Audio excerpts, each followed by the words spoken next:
Many books languish on my shelf. It's shameful.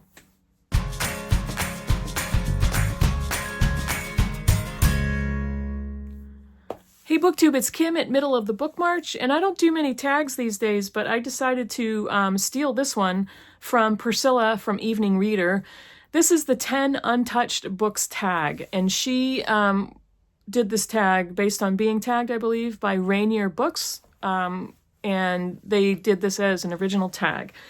And I wanted to glom onto it because this spoke to me, because I too, like Priscilla, buy books and I put them on my shelves, and I have a little bookstore in my own house. So I wanted to show you some books that have been on my shelf for a really long time. And I made an effort to pick books from before BookTube, because the point is to find books that have been sitting on your shelves for more than 2 years, for longer than 2 years. So none of these books I picked off my shelves were because of BookTube. Most of these have been languishing, have been moved repeatedly, moved from home to home repeatedly, stored in boxes repeatedly. I've had my hands on them for years and years. So I wanted to talk to you about them. I think I have 3 nonfiction books and 7 fiction books.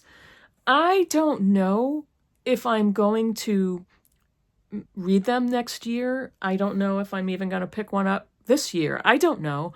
I would love to. I would love to use this pile as as a pile of possibilities for stuff that I could read next year. Because these are some of the books that I've been, itchy nose, that I've been holding on to for so long.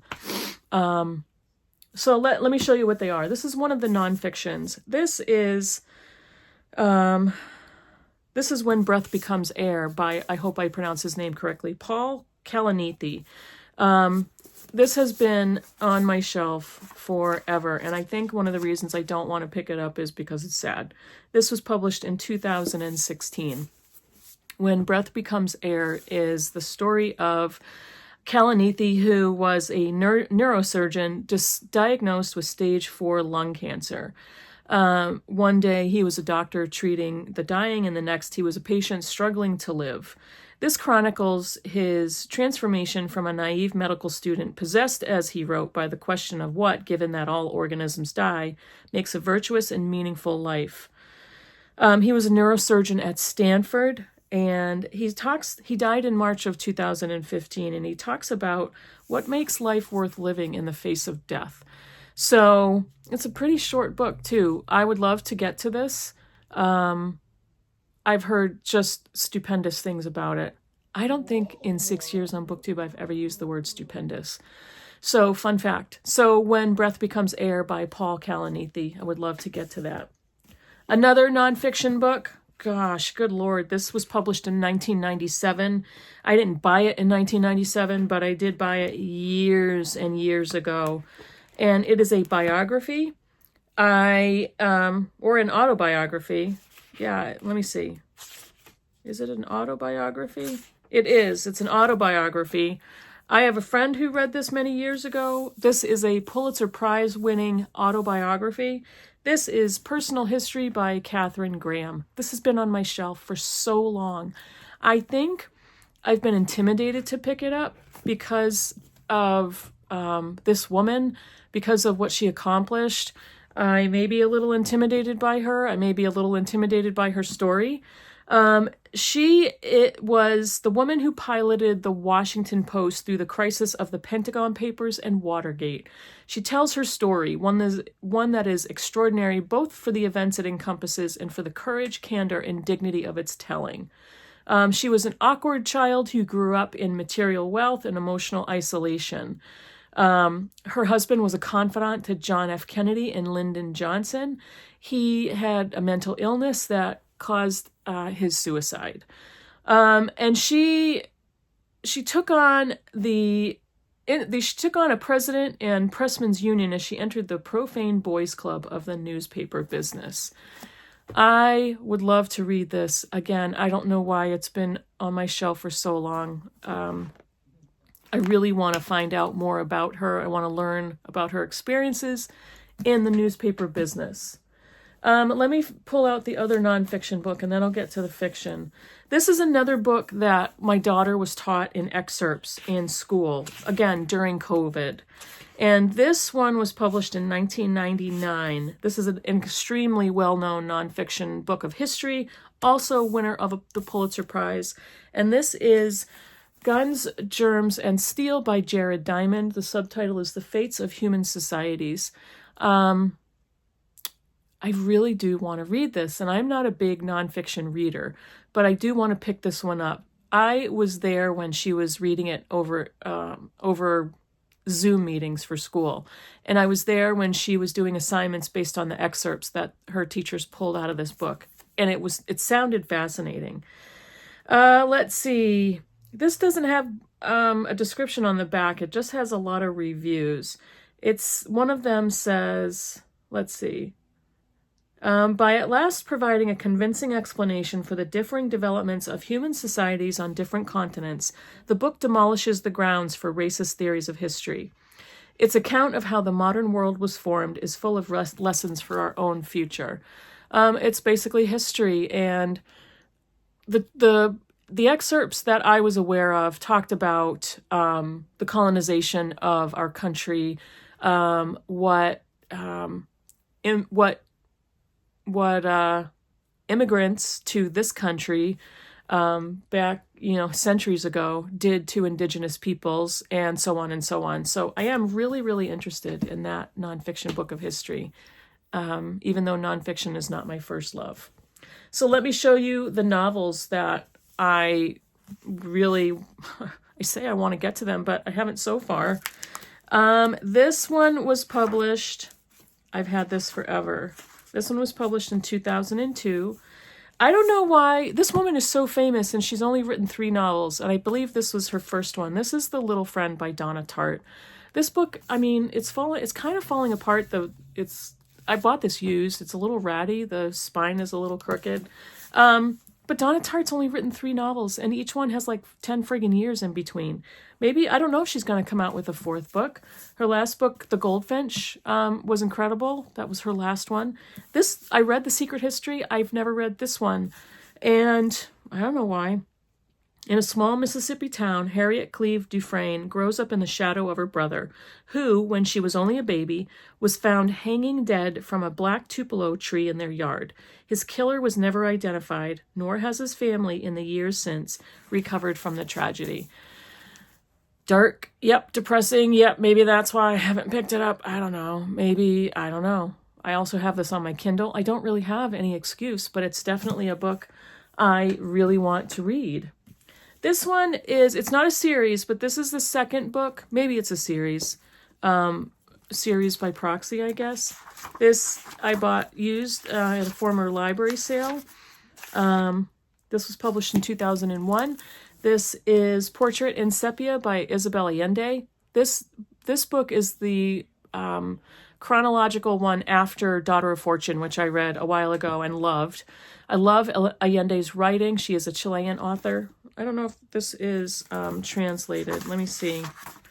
I would love to see. Yes, translated from the Spanish by Margaret Sayers Peden.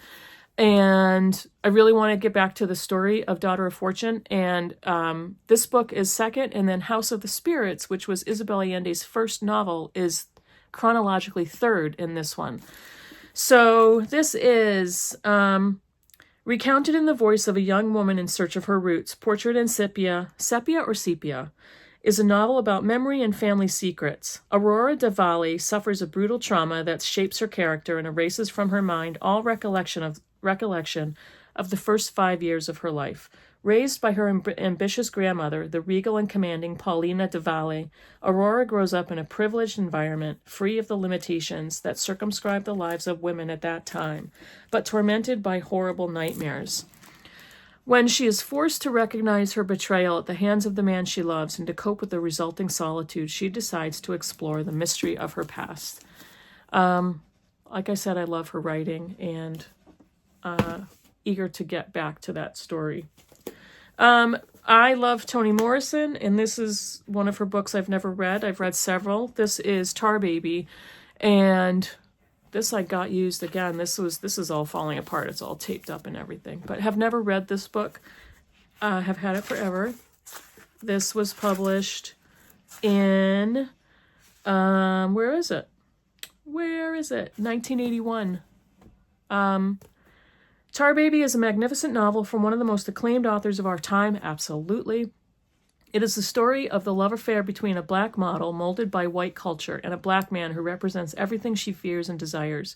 Toni Morrison probes deeply and sensitively into relationships between blacks and whites, blacks and blacks, and women and men, achieving a raw emotional intensity and overwhelming narrative drive.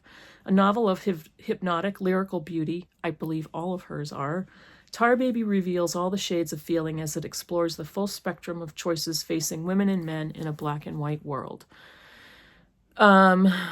Very powerful. If you've never read Toni Morrison, she's an incredibly powerful lyrical author.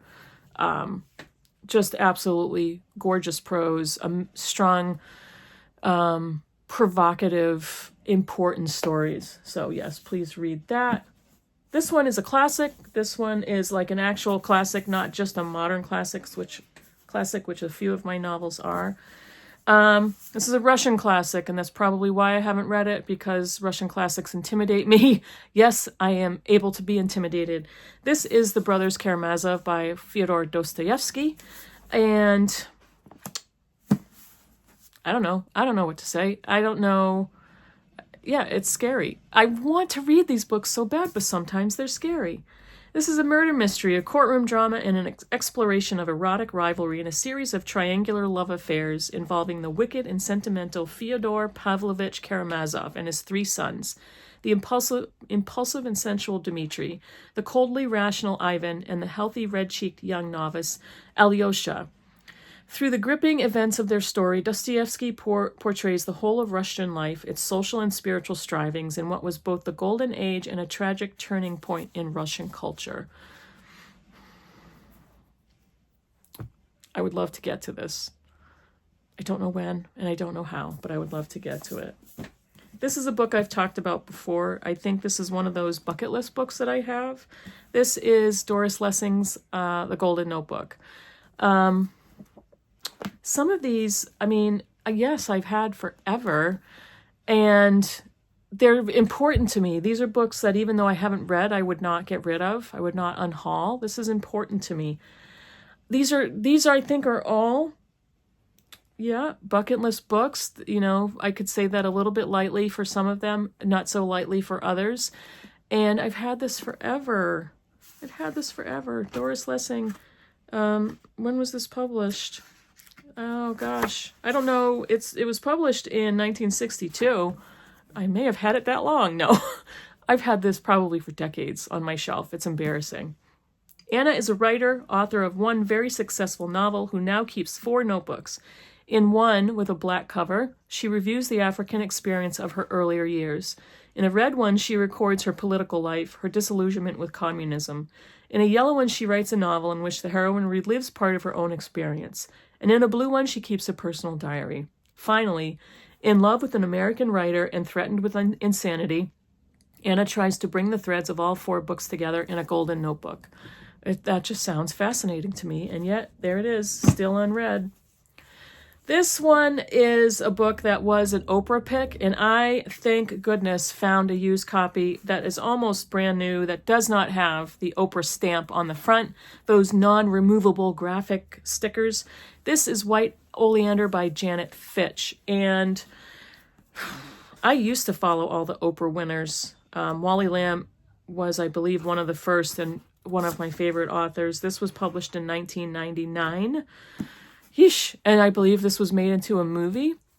Let's see. Everywhere hailed as a novel of rare beauty and power, White Oleander tells the unforgettable story of Ingrid, a brilliant poet imprisoned for murder, and her daughter Astrid, whose odyssey through a series of Los Angeles foster homes, each its own universe with its own laws, its own dangers, its own hard lessons to be learned, becomes a redeeming and surprising journey of self-discovery. I've heard so many good things about this book. It honestly kind of was not on my radar when it first came out, but over the years, I've heard so many good things about Fitch's writing, so would love to get to that one.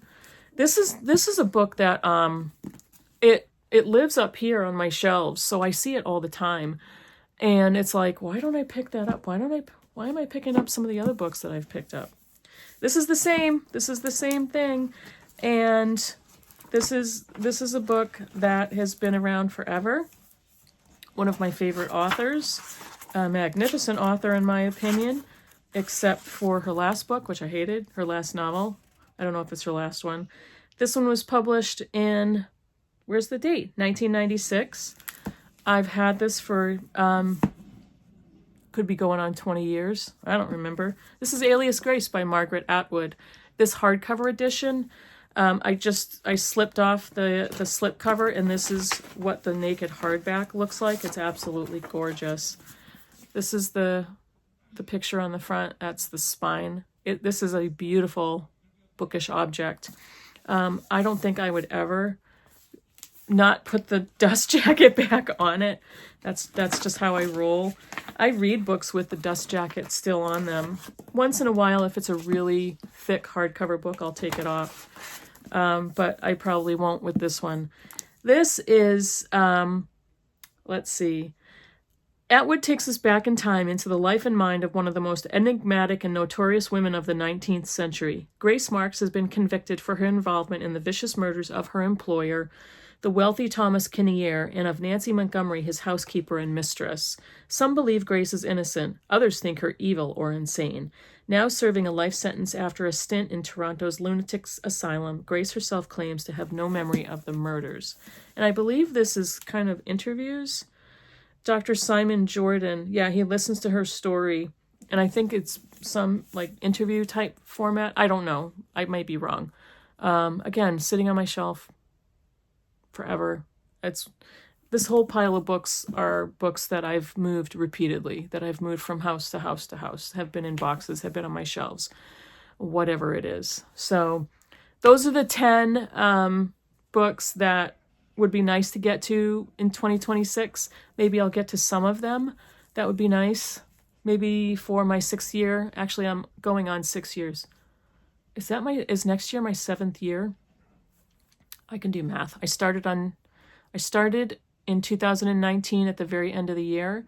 This is 2026. 2020. I'll be on BookTube 6 years, and next year will be my 7th year. That's crazy. That's crazy to me. So maybe for my 7th year, I'll try to get to at least half of these books. I don't know. We'll see. We'll see. If I do, I will remind you that they were in this video. I certainly will remind you. So that's it for me. Let me know if you've read any of these books. I would love to know. I'd love to know what you think, and I will see you all in the next video. Bye, everybody.